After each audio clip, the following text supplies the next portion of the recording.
Okay, now this is not a countdown. This is not song number 5, 4, 3, 2, 1. These are just 5 tracks that Dot has loved to hear and is sharing with us. Welcome to episode 2 of Dot's Indie Top 5. Dot is a singer-songwriter who we really love. You gotta go check out her music if you're living under a rock. She was also Ethel, the really interesting character in The Archies on Netflix. A phenomenal performance. What she does every week is she comes in here and picks 5 songs done by Indian artists in English. Singer-songwriters who are bubbling through, some of them very successful, some of them first-timers, some of them friends of hers, some of them she doesn't know. But they just make for a great listening experience. And part of Radio 1's protocol of trying to help and champion the cause of independent music.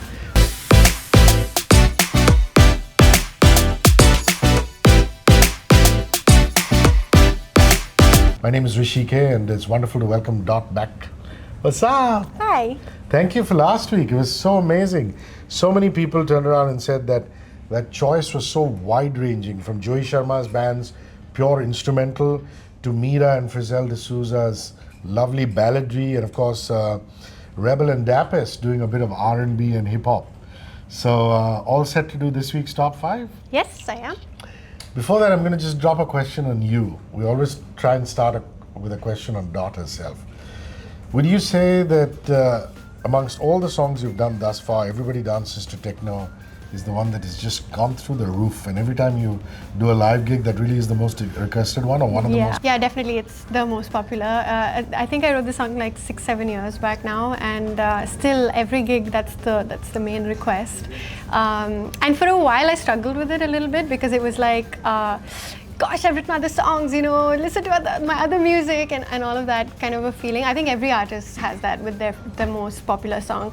But recently, I think like now that I've grown a little older and I've had a little bit more time to think about it, yeah, maybe I wrote a song at a different time of my life and maybe it means something different. Now it's become something that belongs to the audience. It no longer belongs to me, and I think that's quite a special thing. So whenever I sing that song now, it's kind of like a love letter to my audience and the people who've listened for so many years. So yeah. Super stuff.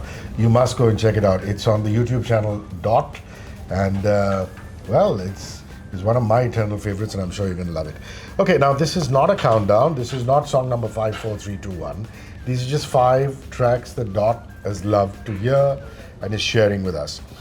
This week, it's a peculiar but yet so sensitive and beautiful title called All My Plants Are Dying by Temsu Clover and Cray Production. Temsu Clover is a moniker for Temsu Kala Lemtool, indie singer-songwriter from Dimapur, Nagaland.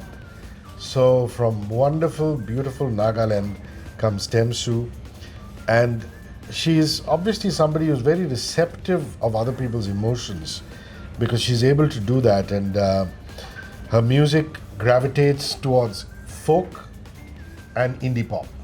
So there's elements of folk music in it and indie pop music in it. How did you discover this artist? Yeah, so Temsu was recommended to me by a friend of mine, and I've never met her.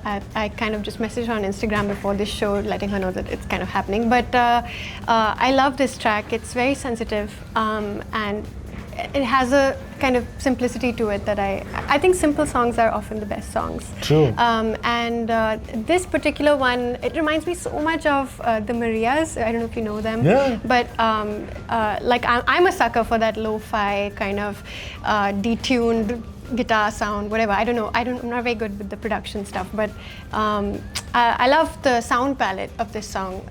It's something that I would put on, and listen to, and yeah, it's a song in which she's ruminating, but at the same time it's casual. She's talking about like some guy, I guess, or some lover of hers that she's like, let me know if you're coming back, or let me know if we're done, because I need to kind of move on with my life, and yeah, so that's the sentiment behind it. So All My Plants Are Dying is actually kind of like a metaphor,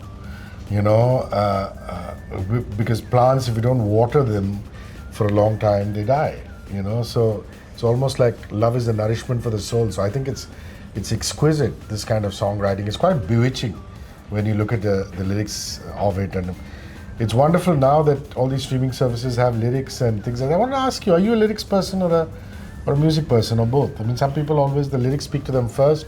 Some people, the instrumental music speaks to them first. I think I try to listen to this song for what it's trying to accomplish.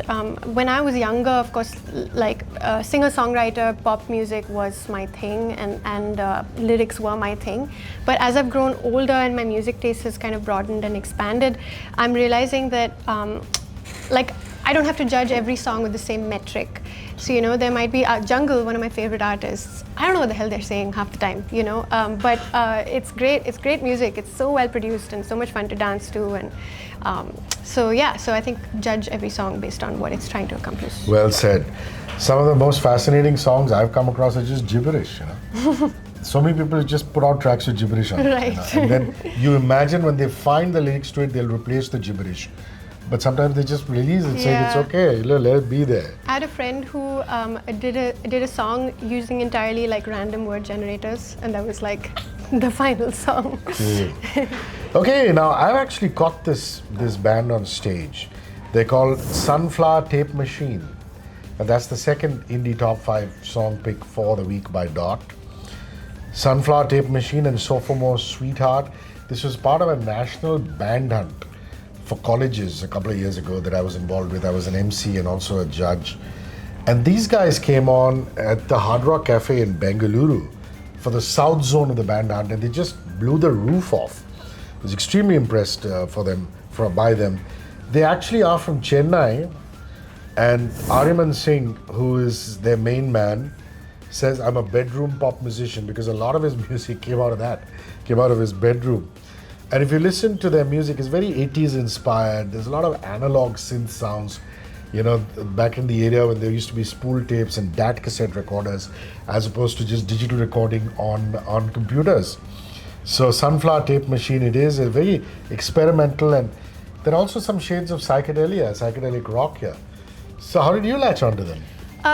Same thing. It was recommended by a friend and put it on, loved it. And I reached out to Aryaman, and this is what he says. He says, the vibe I was going for is a nostalgic summer hit sort of vibe. And he talks about some of the sounds that he used. It was kind of borrowed from the 80s, like you said. He mentioned all these kind of names, the Lin LM1 drum machine, and then the analog synth Roland Juno 106. All this means nothing to me because I don't know anything about production, but I'm really envious of people who can just sit in their bedroom and start to finish create a track. It's not a skill set that I have. It's something that I'm working on and trying to kind of figure out for myself. But it's just picking sounds, you know, the sensitivity with which someone can do that.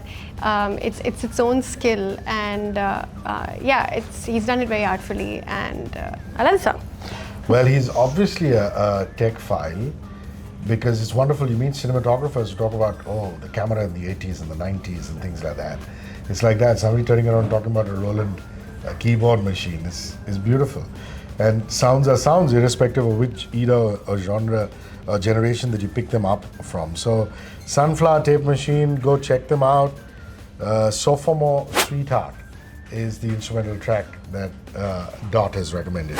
It's a song called Mayflower, who have a violinist.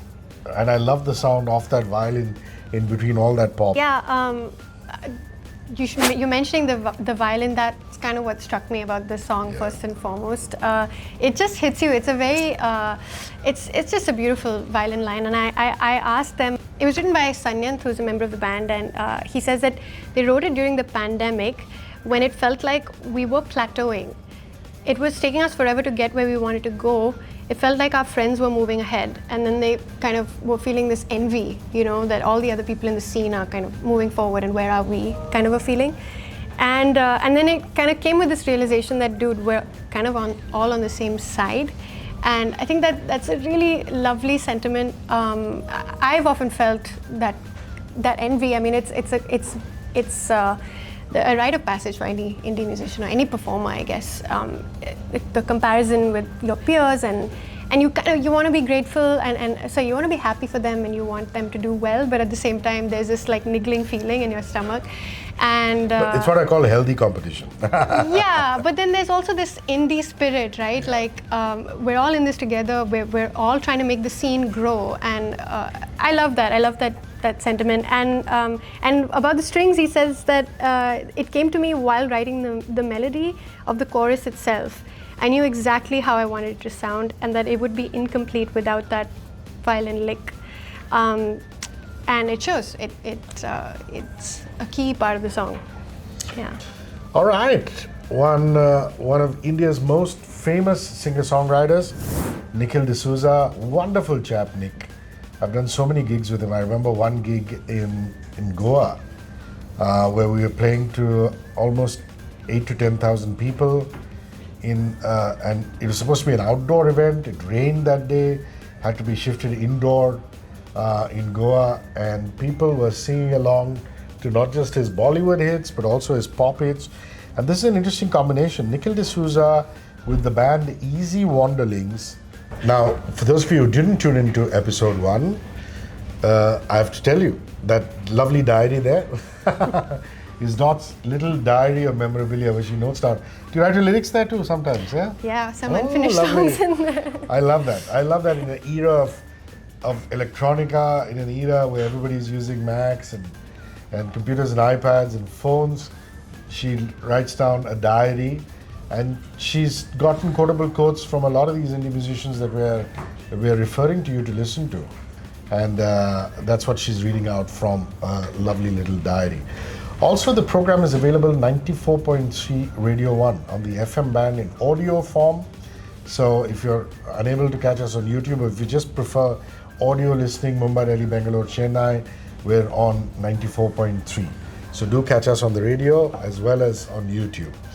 Okay, next one. I know that Ranj and Clifford are going to keep coming up here, but this one is just Ranj on vocals, and it's featuring Ranj. Ranj is Ranjini Ramadas, this rapper from Bangalore who's also trained in Carnatic music. And this is a song called Helpless by Second Sight. And I'm going to leave you to handhold us through that. So, Helpless is a track that I think I've listened to the most out of all these songs. Wow. It's been my favorite for quite a while. I discovered Second Sight way back in, I think 2018 was it maybe, that we did a Sofa gig basically together. It was my first gig in Delhi, and I was blown away by them. I remember very clearly kind of sitting mouth agape. They are inspired by Hiatus Coyote, which they mention, and I've been a Hiatus Coyote stan for a really long time. I don't think I could ever write music like that, and so it's awesome to see somebody else doing it. And yeah, so I asked them a little bit about the song, and they said they want to write a short and sweet song influenced by Hiatus Coyote's Red Room. And at the time, apparently it was just going to be an Insta collab between the band members. So someone just came up with a guitar lick, and then someone comes up with the main hook, and then later, when their album Coral, which is the album that this is on, was getting completed, they kind of went back to the demo and realized that, you know, it was the last song they recorded, and they realized they had a banger on their hands. And yeah, and I love their music. I've been following them for a really long time. They also have a lot of Latin influences in some of their music, and their vocal writing and production just out of this world. Yeah, she's right. The vocal harmony is absolutely spectacular in this one. Second Sight, the band that Dot is talking about, is actually Anusha and Pushkar. Anusha and Pushkar have been making music together since 2015, so that's about 9 years of creating exotic music together. They first met at a place which is really considered like the mecca of music academies, the Swarnabhumi Academy of Music.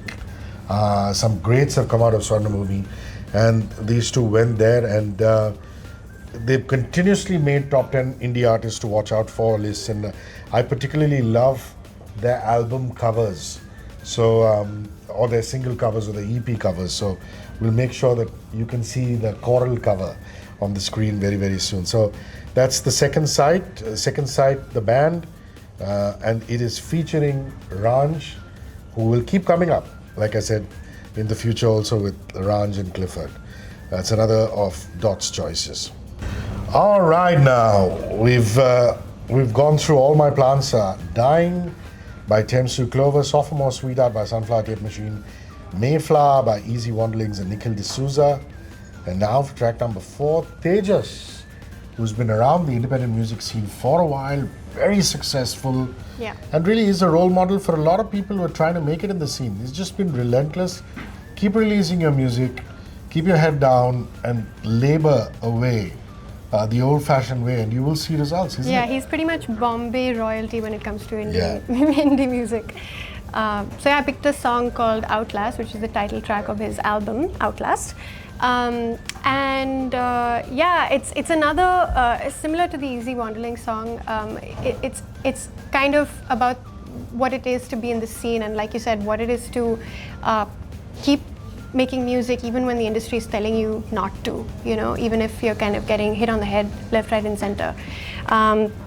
He says it's about continue to do this job with everything telling me I shouldn't, to not try to win the rat race but keep running it endlessly, which is it's quite a sentiment with quite a lot of grit. So it's self-doubt but also hope.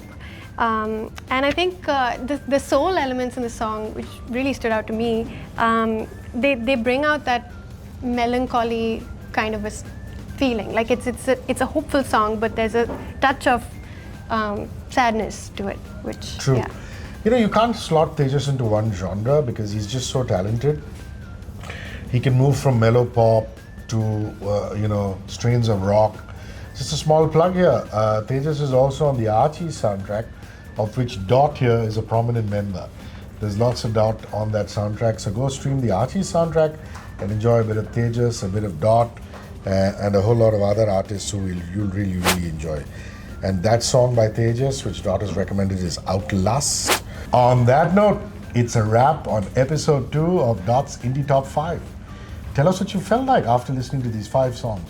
If you're listening to some interesting indie artists, also tell us about that. We're at 94.3 Radio 1 India on Instagram. You can inbox us. Follow Dot on Instagram at Dot in the Syllables. She has a wonderful YouTube channel, and that is called Just Dot. And we're very happy for us to interact on our WhatsApp line, 9833943943. Our frequency is 943, 94.3, so 9833943943. You can tell us how you're feeling about the show. Give recommendations. If you've heard some of these songs, courtesy us, courtesy Dot's recommendation, also tell us about that. Till next week then. Bye, Dot. Bye. Thank you. Thank you. 94.3 Radio 1.